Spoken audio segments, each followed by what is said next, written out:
Hi all, आपका स्वागत करते हैं एक्सेल वर्ल्ड की दुनिया में। तो आज हम सीखेंगे कि किस तरीके से किसी भी डाटा को सॉर्ट और फिल्टर किया जाता है। ये काफ़ी ही यूज़फुल टेक्निक है और इसके काफ़ी यूजेस हैं। तो हमें ये अच्छी तरीके से समझना होगा कि किस तरीके से किसी भी डाटा को फ़िल्टर आउट किया जाता है अपनी रिक्वायरमेंट के हिसाब से। तो आज हम देखते हैं कि पहले हम इसकी डेफिनेशन चेक करते हैं कि सॉर्ट होता क्या है और फिल्टर क्या होता है। तो हम यहाँ पे इसकी डेफिनेशन लिख रहे हैं। Sort helps us to sort our data in descending और ascending order and filter helps us to filter out data as required. तो सॉर्ट हमारा किसी भी डाटा को हम अपने रिक्वायरमेंट के हिसाब से असेंडिंग या डिसेंडिंग ऑर्डर में सेट कर सकते हैं, उसलिए इस्तेमाल किया जाता है। और फिल्टर डाटा किसी भी डाटा को अपने रिक्वायरमेंट के हिसाब से उसको सॉर्ट इन करना, उसको कहते हैं फिल्टर आउट करना, किसी भी डाटा को अपने हिसाब से निकालना। तो अब हम यहाँ पे नोट ऑफ द डे लिख रहे हैं।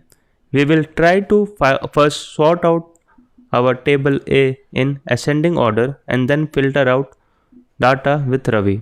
तो हम अपने टेबल जो हमने यहाँ पे इस मार्क्स और स्टूडेंट लिखा हुआ है उसको पहले हम असेंडिंग ऑर्डर में सॉर्ट करेंगे और उसके बाद रवि का डाटा फिल्टर आउट करेंगे पूरे टेबल में से। अब हम यहाँ पे स्टेप्स लिख रहे हैं कि हमारा सॉर्ट और फिल्टर का स्टेप्स क्या होगा जो हम फॉलो करेंगे।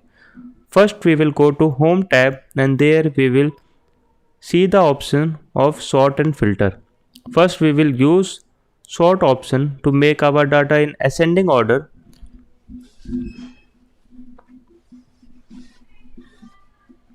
अब हम देख सकते हैं किस तरीके से हमने पहले टेबल सेलेक्ट किया और उसके बाद हम यहाँ पे हम देख सकते हैं कि हमने उसके बाद हम किस तरीके से होम टैब में जाके हमने यहाँ पे सॉर्ट एंड फिल्टर का ऑप्शन देखा और यहाँ पे हमने सॉर्ट पे क्लिक किया असेंडिंग पे और हमने यहाँ पे जस्ट सॉर्ट किया।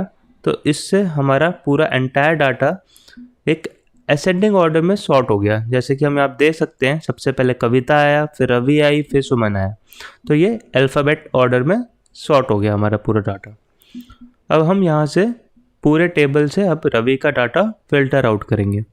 तो हम यहाँ पे देख सकते हैं, हम यहाँ पे स्टेप्स भी लिख रहे हैं।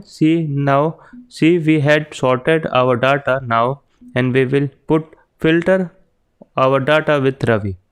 तो हम यहाँ पे देख सकते हैं कि किस तरीके से हमने होम पे गए, फिर फिल्टर पे क्लिक किया, फिर अब यहाँ पे फिल्टर का ऑप्शन आ गया। अब हम किसी भी यहाँ पे एरो में क्लिक करते हुए स्टूडेंट के यहाँ पे हम देख सकते हैं किस तरीके से हमने रवि को सेलेक्ट किया और फिर उसके बाद हमने रवि को ओके कर दिया।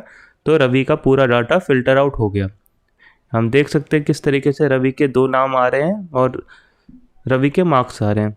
तो इस तरीके से हम किसी भी लार्ज डाटा को अपने हिसाब से फ़िल्टर आउट कर सकते हैं। और अगर हम चाहें तो यहाँ से क्लियर फिल्टर फ्रॉम से हम अपने डाटा अपने फ़िल्टर को रिमूव भी करके फिर बैक टू सेम टेबल आ सकते हैं। तो होपफुली आपको समझ में आया होगा कि किस तरीके से फ़िल्टर और सॉर्ट का इस्तेमाल करते हुए हम अपने टेबल को सॉर्ट और फिल्टर आउट कर सकते हैं। तो इसके काफ़ी यूजेस है। जब हमारे पास लार्ज सेट ऑफ डाटा होता है और हमें कुछ स्पेसिफिक नाम का फ़िल्टर आउट करके उसको ऑब्ज़र्व करना होता है तो हम फ़िल्टर का ऑप्शन कर सकते हैं। तो हमारा फ़िल्टर का शॉर्टकट भी होता है, वो है Alt+D+F+F। तो आपको एक साथ Alt दबा के DFF दबाना है तो वो अपने आप फ़िल्टर का ऑप्शन आपको ऊपर दे देगा। तो हमने यहाँ पे वही चीज़ लिखी है। We also have this sort option in filter and to put filter shortcut is Alt+D+F। तो आपको ये प्रैक्टिस में लाना होगा अपनी डे टू डे लाइफ में, एंड कभी भी आप एक्सेल में काम करें तो सॉर्ट एंड फिल्टर का इस्तेमाल करिए। Thank you. आप होपफुली आपको वीडियो पसंद आई होगी। अगर आपको वीडियो पसंद आई तो आप अपने फ्रेंड्स दोस्तों के साथ शेयर करिए। Thank you, bye.